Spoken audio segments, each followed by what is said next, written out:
I love you. আমি জানি এটা শুনতে না পেরে তোমার মন খারাপ, তাই বলে দিলাম। নয়তো তোমার মতো বিস্ফোরণ ঘটানো বোমকে ভালোবাসতে আমার বয়েই গেছে। চলে যেতে গিয়েও আবার কানের কাছে মুখ এনে বলল, বালিশের পাশে সিগারেট রেখেছি আমি, আস্তে আস্তে তুমি ফেলে দিও। তারপর আমার সিগারেট ফেলে দেওয়ার অপরাধে আমি তোমাকে চুমু খাবো। তুলিকে দিয়ে ফেললে শাস্তি দ্বিগুণ হবে বলে দিলাম। ফাবিহা নড়চড় না করে ওভাবেই বসে রইল। মনে হচ্ছে সে পাবনা মেন্টাল হাসপাতালে আছে। রাতে দুজন বিছানার দুপাশে শুয়ে আছে। শাবাবের মুখ ফাবিহার দিকে ঘোরানো। সে ফাবিহাকে দেখছে। ফাবিহা সোজা হয়ে উপরের দিকে তাকিয়ে শুয়ে আছে। শাবাবের দৃষ্টির অর্থ সে পড়তে পারছে। তার মনের উপর ঝুলে আছে শাবাব। নীরবতাকে ছুটি দিয়ে ফাবিহা মৃদু আওয়াজে বলল, শাবাব, হুম। তুমি আমার কাছে আসতে পারো। শাবাব ফিসফিস শব্দে হেসে বলল। তুই মন থেকে চাওনি? ফাবিহা মুখ ঘুরিয়ে নিল। আমি না চাইলেও তুমি কাছে আসতে পারো, আমি বাধা দেব না। মন থেকে চাইলেই আসবো। ফাবিহা চুপ করে গেল। শাবাব ওর নাক টেনে দিয়ে চোখ বন্ধ করে বলল। ঘুমাও। চোখ বন্ধ করলেও ঘুমালো না শাবাব। ফাবিহা এখনো তাকিয়ে আছে। একটু পর আবারও বলল, তুমি কাছে আসতে পারো শাবাব। ঘুমাও ফাবিহা, সকালে কথা হবে। আমি মন থেকে চাইছি। না, তুই মন থেকে চাওনি। চেয়েছি। এবার শাবাব চোখ খুলল। চাতকের মতন তাকিয়ে থেকে আহ্বান পেয়ে তা গ্রহণ করে নিল সে। ফাবিহা চোখ বন্ধ করে রইল। শাবাব এগোতে গিয়েও রেগে গিয়ে পাশ ফিরে শুল। ফাবিহার আচরণ বলছে সে তাকে মন থেকে গ্রহণ করেনি, কেবল স্ত্রীর অধিকার পালন করে দায় থেকে মুক্ত হতে চাইছে। ফাবিহা অনেকক্ষণ কোনো সাড়া না পেয়ে চোখ খুলে শাবাবকে পাশ ফিরে থাকতে দেখে হতাশ হল। সে নিজের সাথে নিজে যুদ্ধ করে শাবাবকে কাছে আসার আহ্বান জানিয়েছে। বিয়ে যেহেতু হয়েছে, তার অধিকার থেকে তো তাকে বঞ্চিত করা যায় না। সে ছোট্ট করে বলল, সরি শাবাব। শাবাব ফিরল তার দিকে, কাতর স্বরে বলল, কিভাবে তোমার ভরসা অর্জন করতে পারি বলো? আমি জানি আমি অন্যায় করেছি, সবটা ঠিকঠাক চলছিল। মাঝখান থেকে তুমি আবার আমায় সুযোগ দিলে। আমি লোভী, তোমার লোভী। তোমাকে পাবো বলে আবারও বিয়ে করে নিয়েছি। ভেবেছিলাম সব ঠিক হয়ে গিয়েছে, কিচ্ছু ঠিক হয়নি। এইভাবে অশান্তিতে থাকা যায় না ফাবিহা, এতে কোনো স্বস্তি নেই। ফাবিহার দৃষ্টি স্থির। সে কোনো দিকে তাকাচ্ছে না। তার দৃষ্টি ঘুরছে শাবাবের চেহারায়। শাবাব তপ্ত শ্বাস ছেড়ে বলল, তুমি না হয় দেশের বাইরে চলে যাও পড়ার জন্য, দূরত্ব আসলে স্বস্তি মিলবে। কাউকে ভালোবেসে এত কাছে থেকেও মন থেকে যোজন যোজন দূরে থাকাটা কঠিন।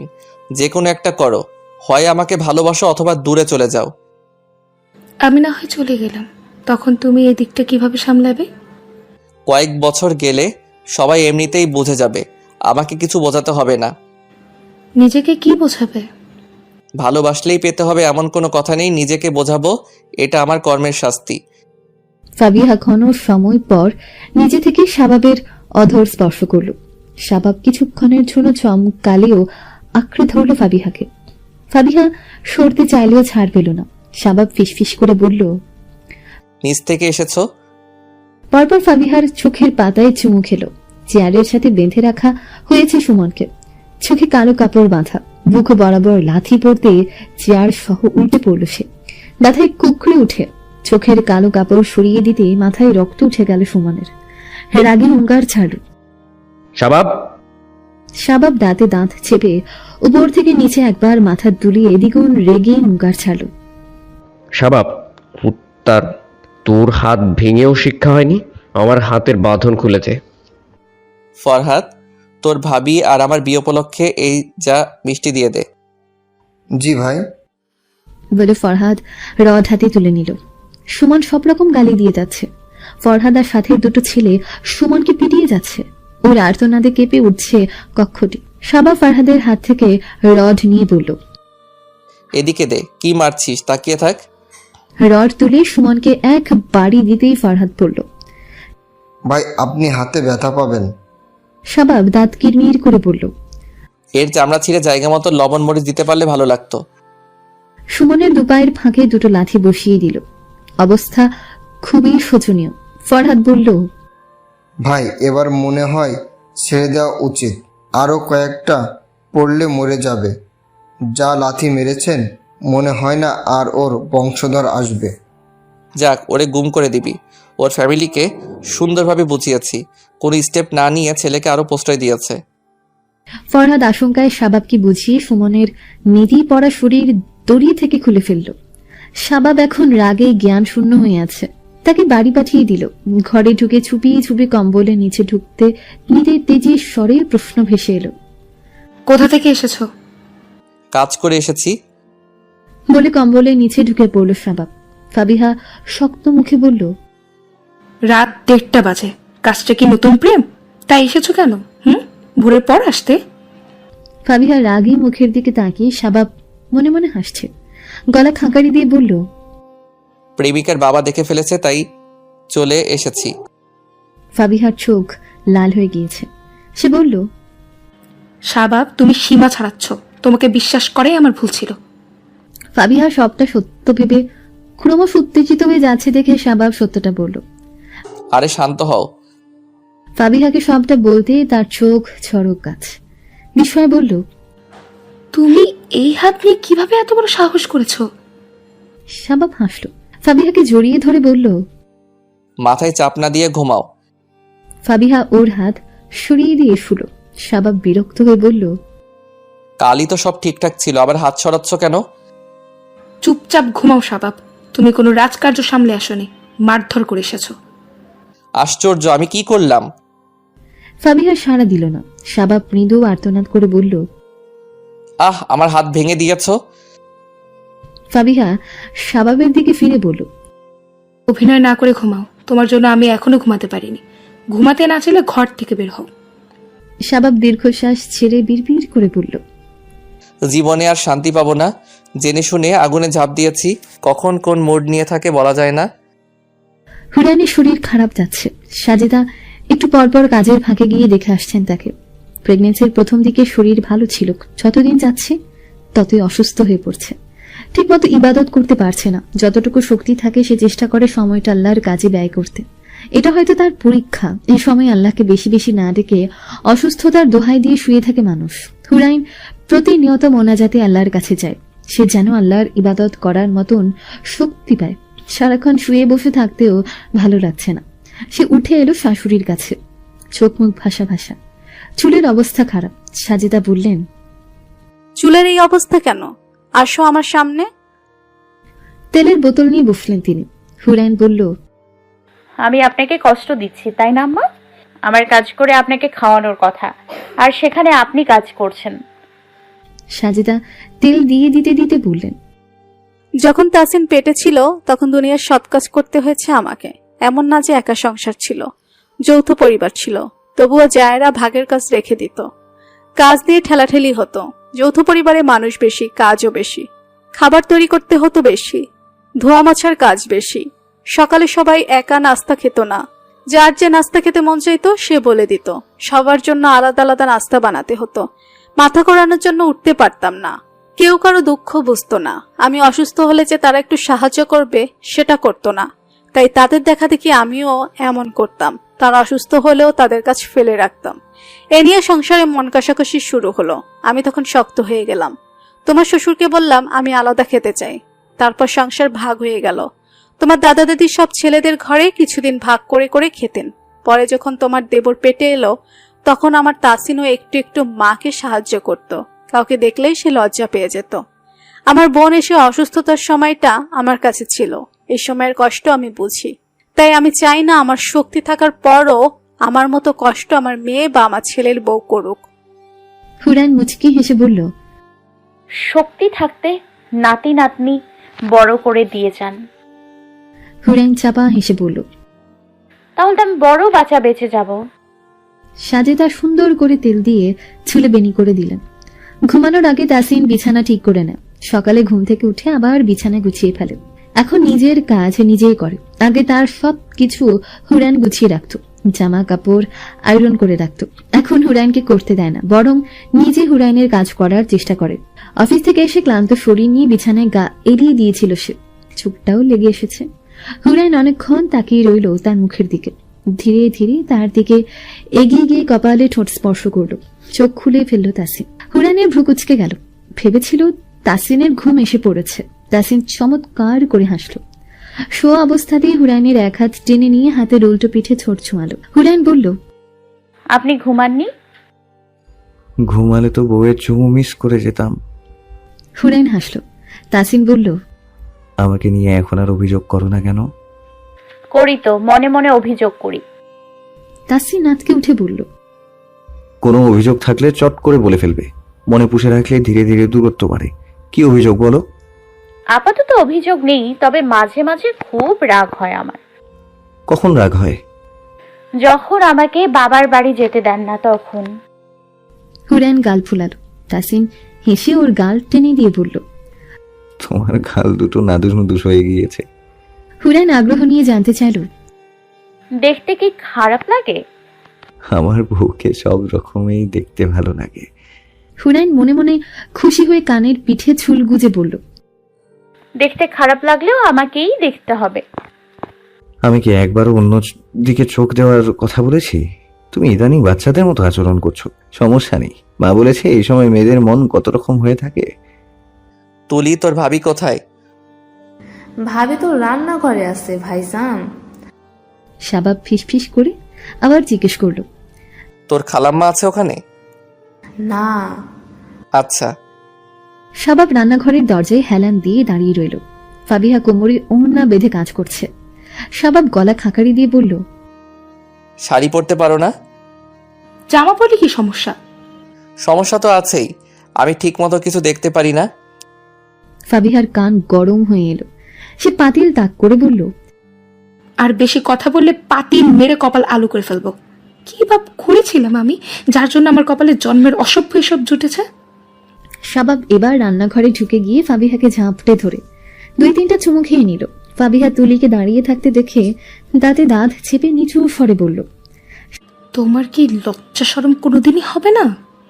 শাবাব ওর কথা শুনেই তুলিকে বলল, তুলি, তুই একটু যা তো, তোর সামনে তোর ভাবির নাকি লজ্জা লাগে। তুই গেলে ও আর লজ্জা পাবে না। শাবাব।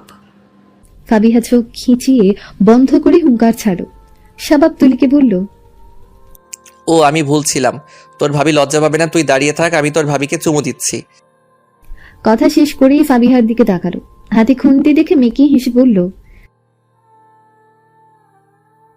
শাবাব চলে যেতেই তুলি মিটিমিটি হাসছে। ফাবিহা সুচালো চোখে তাকিয়ে বলল, তুই হাসছিস কেন?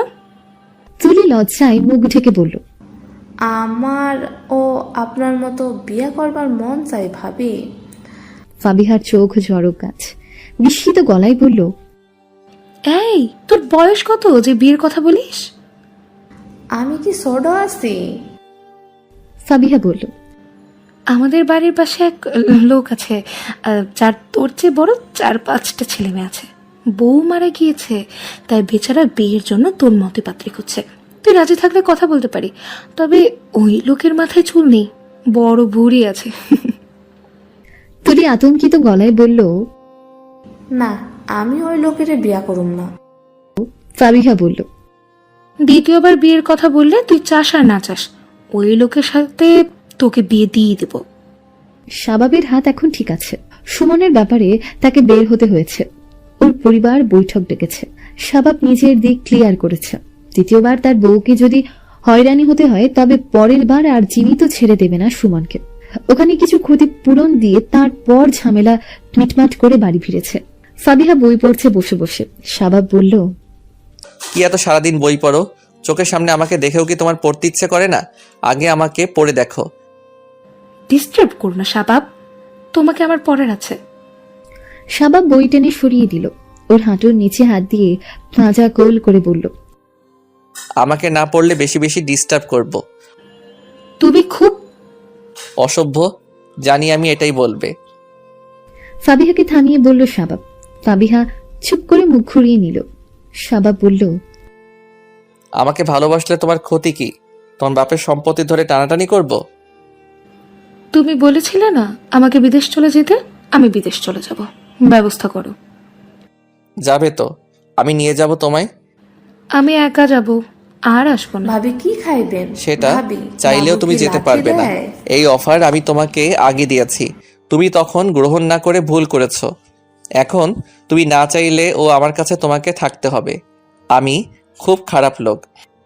তো তোমাকে আমি ভয় পাই না। ফাবিহাকে বসিয়ে দিয়ে শাবাব বলল, জানি তোমার কলিজা খুব বড়। আমাদের বেবি হলে তাদের তোমার মতো প্রশিক্ষণ দেবে কিভাবে কলিজা বড় করা যায়। ফাবিহা তীক্ষ্ণ চোখে তাকাতে শাবাব বলল, এভাবে তাকাচ্ছ কেন? এর জন্য আমি তোমায় বেতন দেব। তখন তুমি ওদের মা না হয়ে যাবে টিচার। আমি বুঝি না শাবাব, তোমার মাথায় এসব ফালতু চিন্তা ভাবনা আসে কোথা থেকে? ভালোবাসা আসে যেখান থেকে, ঠিক সেখান থেকেই। এত যে ভালোবাসো ভালোবাসো বলে মুখে ফেনা তুলে ফেলছো, আমি মরে গেলে তো ঠিকই পরের দিন আরেকটা বিয়ে করে নিয়ে আসবে। শাবাবের দু চোখে বিছরণ করছে ফাবিহার মুখে। সে চোখে হেসে বলল, তুমি কি জেলাস?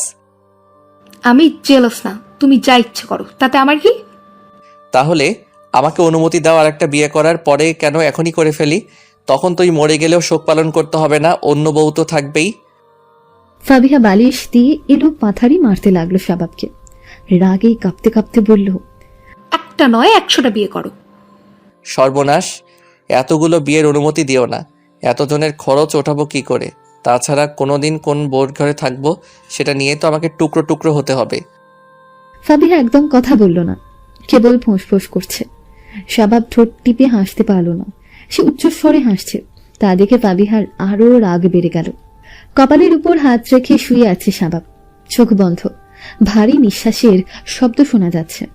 তবু ফাবিহা সন্দেহের বশে শাবাবের চোখের উপর হাত নেড়ে ছেড়ে দেখল সত্যি ঘুমিয়েছে কিনা। শাবাবের কোনো নড়চড় নেই, ঘুমিয়ে পড়েছে বুঝতে পেরেই ফাবিহা চুপি চুপি ওর ফোন হাতে নিল। কয়েকদিন ধরে লক্ষ্য করে শাবাবের ফোনের লক আয়ত্ত করে নিয়েছে। ফোন হাতে নিয়েও আরেকবার তাকালো শাবাবের দিকে। শাবাব আগের মতোই আছে। ফাবিহা ফোনের লক খুলে পাশ ফিরে গেল। মেসেঞ্জারে ঢুকলো প্রথমে। ঘাটাঘাটি করেও কিছু পেল না।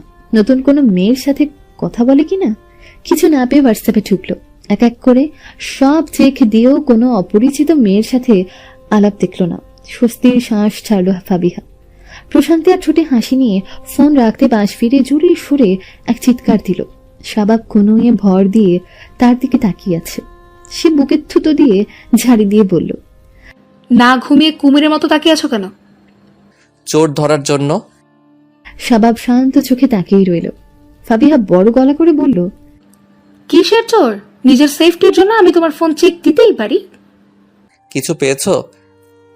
তুমি হয়তো ডিলিট দিয়ে দিয়েছো। শাবাব বলল, আচ্ছা, 1 সপ্তাহ তুই ফোনটা রেখে দাও নিজের কাছে। তুমি তাদের না করে দেবে। 1 সপ্তাহ যেন তোমাকে কল মেসেজ না করে। আমি কি বুঝি না? শাবাব মলিন হাসল। দরজায় টোকা পড়ল। সুরাইয়া জিজ্ঞেস করলেন, কি হয়েছে শাবাব? বউ চিৎকার করছিল কেন? শাবাব বিছানা ছেড়ে দরজা খুলে দিল। বলল, ও খারাপ স্বপ্ন দেখেছে। ও রাতে দোয়া পরে ঘুমাতে বলবেই। আমি তো ভয় পেয়ে গিয়েছিলাম, ভাবলাম কে না কি হলো। দরজা আটকে দে, আমি যাচ্ছি। সুরাইয়া চলে যেতেই শাবাব দরজা আটকে শুয়ে পড়ল। ফাবিহার দিকে না তাকিয়ে চোখ বুজে নিল। ফাবিহা কিছুক্ষণ চুপ থেকেও যখন শাবাবের সাড়া পেল না, তখন উসখুস করল। শাবাব ঠিক হচ্ছে। সে আগে যে শাবাবকে চিনত, এই শাবাব তার চেয়ে সম্পূর্ণ ভিন্ন।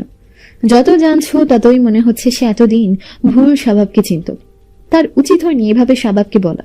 প্রতি রাতে শাবাব তাকে জড়িয়ে ধরে ঘুমায়। প্রথম দিকে তার এভাবে ঘুমাতে সমস্যা হলেও এখন যেন অভ্যাসে পরিণত হলো। ফাবিহা মৃদু স্বরে ডাকল, শাবাব। শাবাব তার দিকে না তাকিয়েই বলল, বলো। আমার ঘুম আসছে না। কেন? ঠান্ডা লাগছে। এখন আর শীতকাল নেই। ফাবিহা ফুঁস করে নিঃশ্বাস ছেড়ে নিজে শাবাবের শরীরের সাথে লেগে শুল। 2 হাত আর পা দিয়ে পেঁচিয়ে ধরল শাবাবকে। তারপর তলিয়ে গেল ঘুমের রাচ্ছে। শাবাব ঘুমাতে পারল না। সময় গেলেও ফাবিহার মন থেকে সন্দেহ সরে না। অস্বস্তি হয় তার। আজ আর ফাবিহাকে ধরল না সে। ফাবিহাকে সরিয়েও দিল না। অনেক রাত পর্যন্ত জাগতে জাগতে ঘুমিয়ে পড়ল। সময় সন্নিকটে। গত রাত থেকে হালকা হালকা ব্যথা শুরু হয়েছে হুরাইনের। সাজিদা এক প্রকার জেগেই ছিলেন। তাসিনও নিশ্চিন্তে ঘুমোতে পারেনি।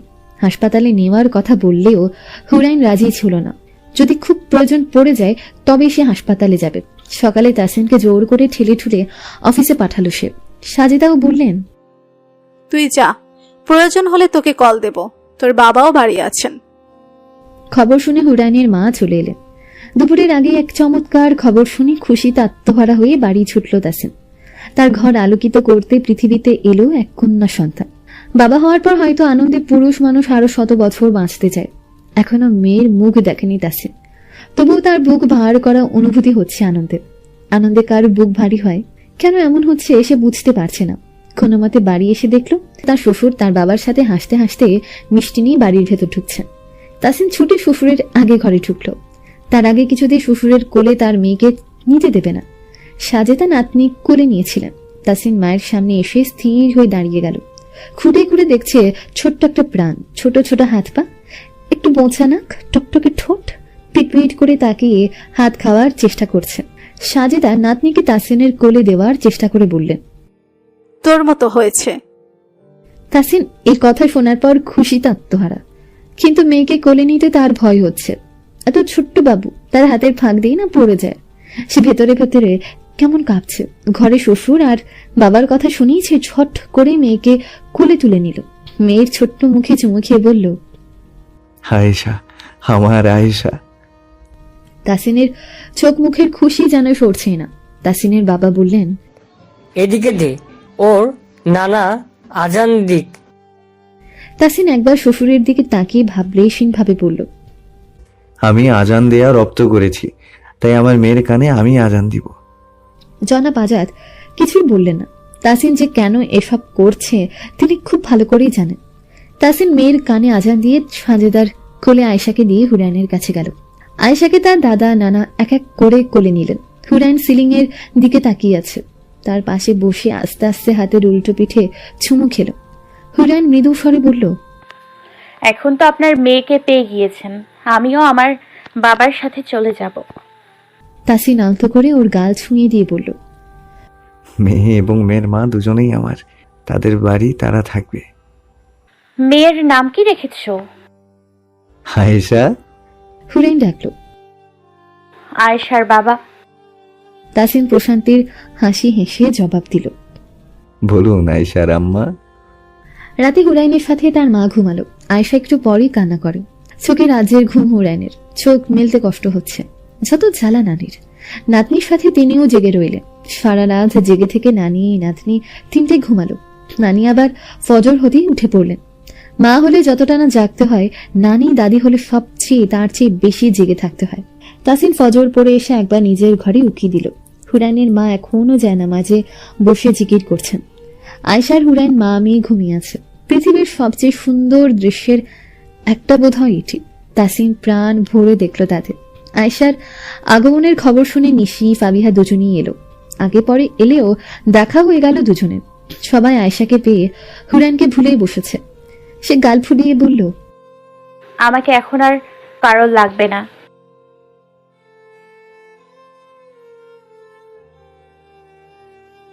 লাগবে, তোমাকে এখন সবচেয়ে বেশি লাগবে এই ছোট্ট বুড়িটার। আজ আবার সবাই বলা বলি করছে। বাবু দেখতে তার বাবার মতো। তাসিন খেতে বসেও আনন্দে খেতে পারছে না। তাসিনের বাবা বললেন, আগে বড় হতে দাও, চেহারা একবার এক এক রকম লাগে। এবার যেন তেতে উঠল তাসিন। আরেক রকম হতে যাবে কেন? দেখো মিলিয়ে, আমার মতো চোখ, নাক, হাত, পায়ের আঙ্গুল, সব নখ, সবকিছু। তাসিনের বাবা বললেন, ঠোঁট দুটো ওর দাদির মতো। এখন দাদির মতোই বেজাইল্লা মানুষ না হইলেই হয়। সাজেদা আবার স্বামীর সাথে এক দফা ঝগড়া করে ক্ষান্ত হলেন। মেয়ে হওয়ার খুশিতে তাসিন অফিসেও যাচ্ছে না। ফাবিহা মুগ্ধ হয়ে তাসিনকে দেখছে। তাসিন ভাই কি ভীষণ খুশি। শাবাব কেমন খুশি হবে? তার কি বাচ্চা পছন্দ? কখনো জানা হয়নি ওর। শাবাব নিতে এলো ফাবিহাকে। আয়েশাকে কোলেও নিল। আয়েশা শাবাবের আঙ্গুল মুঠো করে ধরে ছেড়ে দিল। ছোট বাচ্চা কত রকম করে, কিন্তু শাবাব এক দৃষ্টিতে তাকিয়ে রইল আয়েশার দিকে।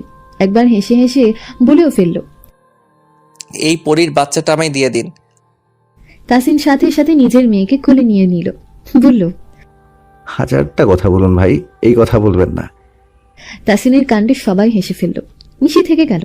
ফাবিহা শাবাবের সাথে বাড়ির পথে হাঁটলো। সে নিশিকেও লক্ষ্য করেছে। নিশির মাঝেও অনেক পরিবর্তন এসেছে। বিয়ের আগে হলে সে শাবাবের সামনে আসতো, দুলাভাই বলে বলে হাজার দুষ্টুমি করত। অথচ সে আজ সম্পূর্ণ পর্দার আড়ালে রইল। সে আফসোস করে হুরাইনের পাঠানো কিছু বই পড়ে বুঝতে পারলো সে পাপের সাগরে সাঁতার কাটছে। ফিরে আসার মতো পরিবেশ নেই। নিশির মতো ধার্মিক পরিবারে বিয়ে হলে সে বোধহয় খুব সহজেই পরিবর্তন হতে পারত। এখন হয়তো সব মেনে চলা সম্ভব হয়ে ওঠে না, অথচ চেষ্টা করলে কিছুই অসম্ভব নয়। প্রথম প্রথম একটু কষ্ট হলেও শাবাবের বাড়িতে পর্দা মেনে চলা তার জন্য সহজ। দেবর নেই, বাড়ির কোনো পুরুষ নেই। হুরাইন যদি নিজের পর্দা ইমান ধরে রাখতে পারে তবে সে কেন পারবে না? শাবাব লঘু স্বরে বলল। আমাদের ঘরে একটা আয়েশা কবে আসবে? ফাবিহা একটু অবাক হলো, সাথে লজ্জাও পেল। কেসে উঠে বলল, তোমার কি আর কোনো কাজ নেই? শাবাব বিষণ্ণ স্বরে শুধালো। তুমি কি আমার সাথে থাকতে চাইছো না বলে বাচ্চা নিতে চাইছো না? ফাবিহা বিস্মিত হয়ে বলল, তোমার এসব কে বললো? কেউ বলেনি, আমার মাঝে মাঝে মনে হয়। ফাবিহা বলল, একটা কিছু চাইবো, দেবে? আমার সাধ্যের মাঝে যা চাও আমি দেব। আমায় পর্দা করার ব্যবস্থা করে দিতে পারবে? সাথে তোমার ইমান পরিষ্কার করবে। আমি জানি তুমি এখনো সিগারেট পুরোপুরি ছাড়তে পারোনি, মাঝে মাঝে বাইরে থেকে খেয়ে আসো। যতই ব্রাশ করে আসো না কেন তোমার শরীরে সিগারেটের গন্ধ লেগে থাকে। ছাড়তে পারবে সব? শাবাব স্থির হয়ে কেবল তাকিয়ে রইল, তারপর বলল, তুমি পর্দা করতে চাইলে আমি সব রকম ব্যবস্থা করে দেব। আরো যেগুলোর কথা বললাম, নিজের সবকিছু তো সবসময় পরিষ্কার খোঁজো, কখন ইমান পরিষ্কার আছে কিনা খোঁজ নিয়েছো? শাবাব ভাবল, যখন বিপদ আসে, দুঃখ কষ্ট আসে, তখন কেবল আল্লাহকে মনে পড়ে। অন্য সময় বিন্দুমাত্র ভয় কাজ করে না। নামাজ পড়তে তার আলসেমি লাগে। তার ইমান ঠিক নেই, মরিচা ধরে গিয়েছে। সময় থাকতে ঘষা মাজা করা উচিত। ক্ষণিকের জন্য মোটিভেট হলো শাবাব। এরপরই সব ভুলে গেল। তার সবকিছু চলছে আগের নিয়মে। ফাবিহা যুদ্ধে নেমেছে। পুরোপুরি দিন মানতে না পারলেও যতটুকু পারা যায় সে মেনে চলবে। 5 ওয়াক্ত নামাজ আর পর্দা, এই দুটো জিনিস পালন করা তার জন্য সহজ। সে আবারও আগের মতো হুরাইনের সাথে যোগাযোগ রাখা শুরু করলো। আয়েশার জন্য রাতে ঠিকঠাক ঘুমোতে পারে না হুরাইন। মেয়ের কান্নায় তাসিনেরও ঘুম ভেঙে যায়। হুরাইন বিরক্তিকর গলায় বলল, কে যেন বলেছে আমাকে আর লাগবে না, নিজের মেয়ে নিজে একাই পালতে পারবে। এখন বসে থাকুক মেয়ে নিয়ে, আমার মাথা ব্যথা করছে। তাসিন বিছানা ছেড়েই মেয়েকে কোলে নিয়ে ঘর ঝুড়েই পায়চারি করছে। হাঁটলেই শান্ত হয়ে যায় আয়েশা, একটু বসলে আবার কাঁদে। হুরাইন সুযোগ পেয়ে চোখ বুজে ফেলেছে। ঘণ্টাখানেক এভাবে যাওয়ার পরও আয়েশা ঘুমাচ্ছে না, তাকে নিয়ে বসতেই পারছে না। তাসিন বেচারা লুক দিয়ে বলল, এবার বাবাকে একটু ঘুমাতে দাও না রে মা। আয়েশা হাত পা নাড়াচ্ছে। আয়েশাকে গোসল করাচ্ছেন সাজেদা। নাতনি আশায় গল্প করার একটা সঙ্গী পেলেন তিনি। আয়েশা মুখ দিয়ে অর্থহীন কিছু শব্দ করে। নাতনি কথা বলতে না পারলেও সাজেদা অনর্গল কথা বলেন তার সাথে। হুরাইন রান্না শেষ করে নিজে গোসল করতে গেল। বাড়ির সবার প্রাণ আয়েশা। আগে তার চাচ্চুর বাড়িতে আসা যাওয়া কম ছিল, এখন সুযোগ পেলে বাড়ি চলে আসে। দাদা যতক্ষণ বাড়ি থাকে ততক্ষণ নাতনিকে নিয়েই ব্যস্ত থাকে। নানা কিছুদিন পর পরই দেখতে আসেন। তাসিন অবশ্য এটা নিয়ে হুরাইনের সাথে ঝগড়া করার চেষ্টা করে। হুরাইন চুপ করে থাকে, পাত্তা দেয় না বলে ঝগড়াটাও ঠিক জমে না। সবার চুল দাড়ি আয়েশার প্রিয় জিনিস, কোলে নিলে খাবলা মেরে ধরে। গোসল করিয়ে সাজেদা তাকে নিয়ে দিল হুরাইনের কাছে। মেয়েকে জামা পরাতে দোয়া পড়ল সে। আয়েশা মায়ের ঠোঁটের দিকে তাকিয়ে আছে, চোখ পিটপিট করে সেও ঠোঁট নাড়ে। হুরাইন মুগ্ধ হয়ে মেয়েকে দেখে, কপালে চুমু খায়। আয়েশা ঠোঁট দুটো বাড়িয়ে মায়ের গাল চুষে দেয়। আয়েশাকে খাবার খাই ঘুম পাড়িয়ে বউ শাশুড়ি খেতে বসলো। তাসিন এসে মেয়েকে ঘাড়ে নিয়ে বেরিয়ে এলো, হাতের তালুতে দাঁড় করিয়ে দিল। আয়েশা শক্ত হয়ে দাঁড়িয়ে রইল। সাজেদা সাবধান করছে, তাসিন নামা ওকে, কখন আবার বিপদ ঘটে।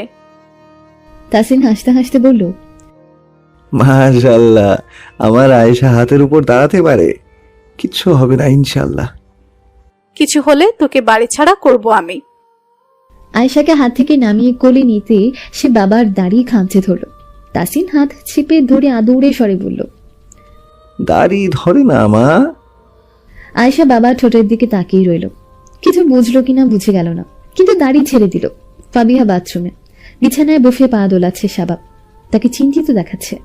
ফাবিহা বের হচ্ছে না। এত সময় কেন লাগছে? তার অপেক্ষার অবসান ঘটিয়ে ফাবিহা দরজা ঠেলে বের হলো। শাবাবকে ব্যাকুল চোখে তাকিয়ে রইল। ফাবিহার চোখ মুখ স্বাভাবিক। শাবাব নিভে এলো। ফাবিহাকে সান্ত্বনা দিয়ে বলল, মাত্র তো 1 বছর হলো বিয়ের, এখনো সারা জীবন পড়ে আছে, তুই মন খারাপ করো না তো। অথচ ফাবিহা লক্ষ্য করলো তাকে সান্ত্বনা দেওয়া মানুষটারই বেশি মন খারাপ হয়ে গিয়েছে। গতবার ভেবেছিল সে প্রেগন্যান্ট, তারপরে পিরিয়ড হয়ে গেল তার।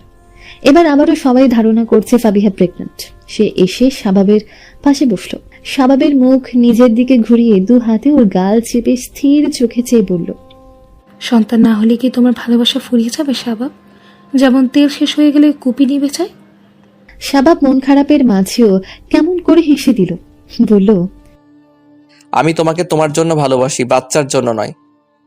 ও, তাহলে বাচ্চার জন্য নিশ্চয় অন্য কাউকে ভালোবাসবে, আরেকটা বিয়ে করবে। ফাবিহার মাথায় টোকা দিয়ে শাবাব বলল, বোকামে, এসব ভেবে মাথায় চাপ নিও না। আমি বিয়ে করতে চাইলে তুই মানবেই বা কেন? সন্তান না হলে কি হবে? কত সন্তান বাবা মায়ের অভাবে ডাস্টবিনে অনাথ আশ্রমে পড়ে থাকে, আমরা তাদের দায়িত্ব নেব। ফাবিহার চোখ জোড়া বিচরণ করছে শাবাবের মুখে। কিছুক্ষণ চুপ করে থেকে শাবাবের হাতে চুমু খেয়ে নিজের পেটে রাখলো। চোখ দিয়ে আশ্বস্ত করলো তারা কেউ একজনকে পৃথিবীর আলো দেখাতে পারবে। শাবাব হতভম্ব, তার মুখে কথা নেই। ফাবিহা মুচকি হাসলো। শাবাবের ঘোর কেটে গেল নিমিষে। এই, তুমি সত্যি বলছো? সত্য মিথ্যা জানার জন্য 10 মাস অপেক্ষা করো। শাবাব কোনো প্রতিক্রিয়া দেখাতে পারছে না। সে একেবারে শান্ত হয়ে গেল, তারপরই ঘর থেকে বেরিয়ে গেল। ফাবিহা অবাক হলো। শাবাবকে দেখে মনে হচ্ছে না সে অখুশি, তাছাড়া বাচ্চার জন্য আগ্রহ তারই বেশি ছিল। তবে এভাবে উঠে গেল কেন? ফাবিহার সামনে শাবাব ঠিকঠাক অনুভূতি প্রকাশ করতে পারছে না। বাড়ি থেকে বেরিয়ে গেল। খুশিতে সে কি করবে বুঝতে পারছে না। মনে মনে বলল, আমি যে লুকিয়ে এখনো 2-1টা সিগারেট খাই, আমার সন্তান যদি সুস্থ স্বাভাবিক পৃথিবীতে আসে, আমি সিগারেট খাওয়া ছেড়ে দেবো। আল্লাহ। শাবাব দিনের পথে ফিরেনি, তার মাঝে আগ্রহ দেখা যায় না। ফাবিহা পর্দা মেনেই চলে। হুরাইনের মতো এত এত আমল করার ক্ষমতা তার না থাকলেও নামাজ রোজা পর্দা ঠিক রাখার চেষ্টা করছে। সাথে শাবাবকে জোর করে নামাজে পাঠায়। 5 ওয়াক্ত সে কোনোদিনই পড়ে না। হুরাইনের সাথে এই ব্যাপারে সহযোগিতা চাওয়ায় সে বলেছিল, নরম গলায় ভালোবাসা দিয়ে বোঝাও, না বুঝলে রাগ করে বোঝাও। ফাবিহা বলল, ওর ওপর রাগ করে থাকা যায় না। এখন রেগে মেগে বেরিয়ে যাব, ঘন্টাখানেক পর ঘরে এসে স্বাভাবিকভাবে কথা বলবে, যেন কিছুই হয়নি। আমি কথা না বললে যে কোনো উপায়ে রাগ ভাঙিয়ে নেয়। আরো ধৈর্য ধরো, তোমার স্বামীর মাঝে আগ্রহ নেই। আগ্রহ জন্মাতে পারলেই তোমার অর্ধেক কাজ শেষ হয়ে যেত। ফাবিহা তাই ধৈর্য ধারণ করে আছে। শাবাবকে এখন আর ছাড়তে ইচ্ছে করে না। সে জীবনের শেষ পর্যন্ত চেষ্টা করবে। শাবাব ঘরে আসলো একেবারে রাতের খাবার খেয়ে। ফাবিহা বসে আছে। শাবাব জিজ্ঞেস করলো, ঘুমাবে না? শরীর খারাপ করবে তোমার। শরীর খারাপ করলে কিছু হবে না। ফাবিহার গলা ভার ভার। শাবাব হয়তো বুঝলো ফাবিহার এমন আচরণের কারণ। সে নিচু হাঁটু গেড়ে বসে ফাবিহার হাত মুঠোয় নিয়ে নরম স্বরে বলল, আমি জানি না কিভাবে এত আনন্দের অনুভূতি প্রকাশ করতে হয়। আমার কেবল মনে হচ্ছিল আমি প্রজাপতির মতো উঠছি, থামতে পারছি না। আরও কিছু অনুভূতি হলো, কিন্তু আমি তাদের নাম জানি না। ঘর থেকে আমি রাগ করে বের হইনি, আমি নিজেকে নিজের কাছে প্রকাশ করতে বেরিয়ে গিয়েছি। আমার বাচ্চা, তার ছোট ছোট হাত পা হবে, যে আয়েশার মতো আমার কোলে চড়বে। আমি তোমায় বোঝাতে পারছি না ফাবিহা। ফাবিহার চোখ দিয়ে এক ফোঁটা জল গড়ালো। শাবাবের হাতের মুঠোয় এখনো তার হাত বন্দী হয়ে আছে। তুমি যে নামাজ পড়ো না, তোমার বাচ্চা তোমায় দেখে দেখে শিখবে না? পড়বো। সুরাইয়া জিজ্ঞেস করলেন, পরীক্ষা করিয়েছ? ফাবিহার গাল দুটো লাল হয়ে গেল। লজ্জা পেয়ে হাসল সে। সুরাইয়া যা বোঝার বুঝে গেলেন। বিড়বিড় করে বললেন, আলহামদুলিল্লাহ। ফিরোজ আলমের নাস্তা নিয়ে ঘরে গিয়ে খবরটা দিলেন ওনাকে। তিনিও একগাল হেসে গদগদ কণ্ঠে বললেন, আলহামদুলিল্লাহ, আলহামদুলিল্লাহ। শাবাবকে বলো মিষ্টি আনতে। বাবার ব্যবসাটা আগের মতো নেই। বাবার মতন শক্ত হাতে সবটা ধরতে পারেনি সে। মাঝখানে বাবা ছেলে দুজনেই অসুস্থ দেখে অনেক দিন কিছুই দেখাশোনা করতে পারেনি। এখন কোনোভাবে চলছে ব্যবসা। শাবাবের চোখ পড়ে খেলার উপর, বাচ্চাদের জামা কাপড়ের উপর। ছেলে নাকি মেয়ে আসবে সেটা জানে না, তাই ছেলে মেয়ে উভয়ের কাপড়ই কিনে নিচ্ছে। সবাই তীক্ষ্ণ চোখে তাকিয়ে আড়ালে মুখ লুকিয়ে হাসে। শাবাব কারো চাহনিকে পাত্তা না দিয়ে নিজের মতো করে বাচ্চাদের জিনিসপত্র দিয়ে ঘর ভরিয়ে ফেলার বন্দোবস্ত করছে। দুই পরিবারের কেউই এখন একে অপরের উপর রেগে নেয়। সবাই স্বাভাবিক। তুলি খুশিতে উড়ে উড়ে কাজ করছে। আগে সুযোগ পেলে কাজ চুরি করে ঘুমিয়ে পড়তো। এখন কাজ শেষ করে ফাবিহার আশেপাশে থাকে। বারবার জিজ্ঞেস করে, ভাবি কি খাইবেন? আজ পেটের দিকে তাকিয়ে থেকে উৎসুক হয়ে বলল, ভাবি, বাবু কি লাথি দেয়? ফাবিহা হেসে ফেলে বলল, এত তাড়াতাড়ি? যখন লাথি দেবে তখন তোকে বলবো। আয়শা কথা বলা শিখেছে। হুরাইন তাকে মা বাবা বলা না শিখিয়ে তার সাথে বলে কালিমা পাঠ করত, জিকির করত, প্রতিটা কাজে দোয়া পাঠ করত। আয়শার এখন এসব অভ্যেসে পরিণত হয়েছে। সাজেদা তাকে খেতে বসিয়েছে। দোয়া পাঠ না করে খাবার মুখে দিতে নিচ্ছিলেন। আয়শা আদৌ আদৌ স্বরে বলল, দোয়া তা তো দোয়া। সাজেদা মুগ্ধ হয়ে মনে মনে কয়েকবার মাশাল্লাহ পড়লেন। নাতনির উপর নিজের নজর না লেগে যায়। তারপর দোয়া পড়ে খাবার মুখে দিলেন। তাসিন তাকে ঘুম পাড়াতে নিল। গান শুনে নয়, ঘুমের দোয়া শুনে নিজে নিজে বলার চেষ্টা করে, তবেই ঘুমায়। তাসিন ঘুমের দোয়া পড়িয়ে ঘুম পাড়ালো আয়শাকে। ছোট ছোট দুটো হিজাব বুনেছে সে। ছোট্ট আয়শা হিজাব পরে যখন ছোট ছোট পায়ে হেঁটে বেড়ায়, তখন তাসিনের মনে হয় তার ঘরে জান্নাত নেমে এসেছে। আসর নামাজ পড়ে আয়শার দাদা এসে বসলেন। আয়শা দাদুর চুল থেকে চিরুনি সরিয়ে এবার দাদার চুলে চিরুনি চালাচ্ছে। সাজেদার চুলে চিরুনি চালিয়ে সব পেঁচিয়ে দিয়েছেন। সবার আদরের বলে কেউ একটু জোর করেও কথা বলে না। হুরেন মাঝে মাঝে ধমক দিলেও প্রথমে চুপচাপ তাকিয়ে থাকবে। ধীরে ধীরে চোখে পানি টলমল করবে, তারপর গাল ফুলিয়ে ভ্যাঁ করে কেঁদে ফেলে। না বলতে বৃষ্টির মতো চোখের পানি গড়িয়ে পড়ে। অভিমান না যাওয়া পর্যন্ত আর মায়ের কাছে যায় না। ঘন্টাখানেক গেলে আবার মাকে খুঁজে বেড়ায়। ধমক দেওয়ার কারণে হুরেনকে চারদিক থেকেই বকা শুনতে হয়। আয়শার দল ভারী। তার বাবা, দাদা দাদি, নানা নানি, ফুফু, মামা মামি সবাই হুরেনকে ধমকায়। একটা ধমকের পরিবর্তে তাকে 10টা ধমক শুনতে হয়। তাসিন যতক্ষণ বাসায় থাকে সে চোখের আড়াল হতে পারে না। আয়শা বাথরুমে গেলেও বেচারা শান্তি পায় না। আয়শা দরজার বাইরে দাঁড়িয়ে কান্না করছে। আব্বু দাবো। হুরাইন মেয়েকে কোলে নিয়ে চোখ মুছিয়ে দিয়ে বলল, আব্বু আসছে মা, এই তো এক্ষুনি বেরিয়ে যাবে। তাসিন যত দ্রুত সম্ভব বের হলো। মেয়েকে কোলে নিতে আয়েশা বাবার সাথে মিশে গিয়ে বাবার ঘাড়ে মাথা রাখলো। হুরাইনের মাঝে মাঝে বেচারার প্রতি মায়া হয়, আবার পেট ফেটে হাসিও পায়। এমন বাপ ভক্ত মেয়ে বানিয়েছে যে ঠিকমতো প্রকৃতির ডাকেও সাড়া দিতে পারে না। হুরাইনকে ঠোঁট টিপে হাসতে দেখে তাসিন বলল, আমার মেয়ে যা ইচ্ছে করবে, তাতে তোমার কি? আমার আবার কি, আমি যাচ্ছি বেরিয়ে। যাও। হুরাইন বের হতে নিতেই ছট করে মাথা উঠিয়ে ফেলল আয়েশা। মায়ের দিকে তাকিয়ে দুহাত বাড়িয়ে বলল, আম্মু দাবো। তাসিনের দিকে তাকিয়ে বুক ফুলিয়ে হাসল হুরাইন। সে গেলে তার মেয়েও সাথে যাবে। হুরাইন আয়েশাকে কোলে নিয়ে বেরিয়ে যেতে নিতেই আয়েশা বলল, আব্বু দাবো। এবার হুরাইনের দিকে তাকিয়ে হাসল তাসিন। ইশারায় বুঝিয়ে দিল তার মেয়ে তার কাছেই থাকবে। তাসিন কোলে নিতে আয়েশা আবার মায়ের কোলে যেতে চাইল, আবার হুরাইন কোলে নিল। এভাবে সে বেশ মজা পাচ্ছে। একবার বাবার কোলে, একবার মায়ের কোলে চড়ে খিলখিল করে হাসছে। ভীষণ সুখী দেখাচ্ছে তিনজনকে। সুখ চিরস্থায়ী নয়, জীবনে উত্থান পতন আসবে। তবু বর্তমান সময়টা তাদের সুখেই যাচ্ছে। নার্স একটা কন্যা সন্তান এনে শাবাবের কোলে দিল। আশ্চর্য, বেয়াদব বখাটে লাফাঙ্গা শাবাব কাঁদছে। মেয়েকে দেখে তার কান্না পাচ্ছে। সাজেদা ছেলের কোল থেকে নিয়ে নিলেন নাতনিকে। এই প্রথম বোধহয় ছেলেকে মন থেকেই ধমক দিলেন। এদিকে দে, তুই যেভাবে হাত কাঁপাকাঁপি করছিস। শাবাব মায়ের কোলে মেয়েকে দিয়ে অপলক তাকিয়ে রইল। এই মেয়ে তার জান বের করে দিয়েছে। দুদিন পেটের ভেতর কোনো নড়চড় নেই। ডাক্তার জানালেন দ্রুত C-সেকশন লাগবে। কলিজার পানি শুকিয়ে গেল তার। আদরের কন্যা সুহরার কান্নায় বুকের ভেতর তোলপাড় চলছে শাবাবের, সাথে হিংস্রতা ছড়িয়ে পড়ছে তার চোখে মুখে। 13 বছরের সুহরা মাদ্রাসা থেকে আসার পথে রোজ একটা ছেলে তাকে উত্ত্যক্ত করে। সে ছেলেকে কঠিন শাস্তি দেওয়ার কথা মাথায় এলো শাবাবের। আগামীকাল মেয়ের সাথে বের হবে। কোন ছেলের এত বড় সাহস তার মেয়েকে উত্ত্যক্ত করে? মেয়েকে বুঝিয়ে শুনিয়ে খাইয়ে দিল। সে এখনো পুরোপুরি দিনের পথে আসেনি। যতটুকু দিন পালন করার চেষ্টা করে তার বাধ্য হয়ে ফাবিহার জোড়াচুরিতে। ঘুমোতে গিয়ে কাল ছেলেটার একটা ব্যবস্থা করতে হবে ভাবতে গিয়ে মনে পড়লো নিজের কথা। সেও কি এভাবে অন্যায় করেনি একটা মেয়ের সঙ্গে? সে মেয়ে এখন না হয় তার স্ত্রী, কিন্তু তখন তো স্ত্রী ছিল না, তার মেয়ের মতোই একজন বাবার রাজকন্যা ছিল। তাহলে তার নিজের কৃতকর্মের শাস্তি কি তার মেয়ে পাচ্ছে? পাপ বাপকেও ছাড়ে না। নিজের কৃতকর্মের শাস্তি একদিন পেতেই হবে, সেটা হোক দুনিয়া কিংবা আখিরাত। ঘুমন্ত ফাবিহার দিকে তাকালো। দিনের প্রতি মেয়েটার আগ্রহ যেন বেড়েই চলেছে। মেয়ের কথা মনে করলো। মেয়েকে হাফেজা বানানোর ইচ্ছে। মাদ্রাসায় পড়াচ্ছে, অথচ সেই মেয়ের বাবা হয়ে ঠিকমতো নামাজ পড়ে না, পরনারী মানে না, চোখের পর্দা করে না। সবকিছু ভেবে নিজেকে একটু নিচু স্তরের কীট মনে হলো। মনে মনে নিজের হেদায়েত প্রার্থনা করলো। রাতে গভীর ঘুম হলো না, বারবার সজাগ হচ্ছে। ফজরে নিজে থেকেই উঠে গেল।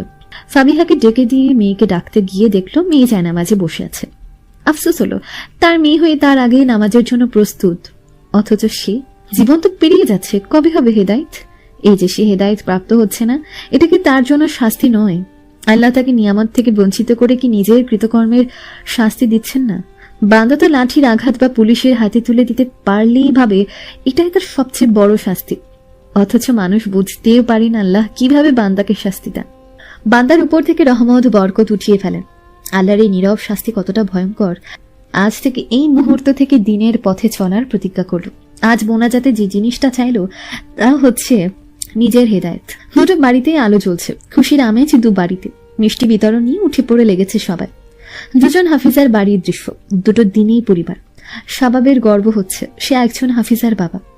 এখন সে 5 ওয়াক্ত সালাত আদায় করে।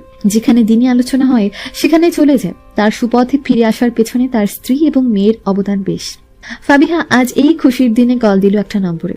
কল তুলল সে কাঙ্ক্ষিত ব্যক্তি। সালাম বিনিময়ের পর ফাবিহা বলল, তোমার ঋণ আমি কোনোদিন শোধ করতে পারবো না। আমার জীবন যখন অন্ধকারে মোড়ানো, তখন এক টুকরো আলোর সন্ধান নিয়ে এসেছো তুমি। হুরাইন মুচকি হেসে বলল, কখনো আমার প্রশংসা করো না। প্রশংসা শুনলে মনে হয় আমার মনে অহংকার জন্ম নিচ্ছে। আল্লাহ চেয়েছেন বলেই তোমরা আলোর সন্ধান পেয়েছো। তাসির নিজের হাফিজা কন্যাকে জিজ্ঞেস করছে, আপনি আমার কাছে কি চান মা? যদি পুরো পৃথিবী এনে দেওয়া সম্ভব হতো আমি তাই করতাম। আয়েশা বাবার পাগলামি দেখে হাসছে। তার একটুখানি লজ্জাও হচ্ছে আজ।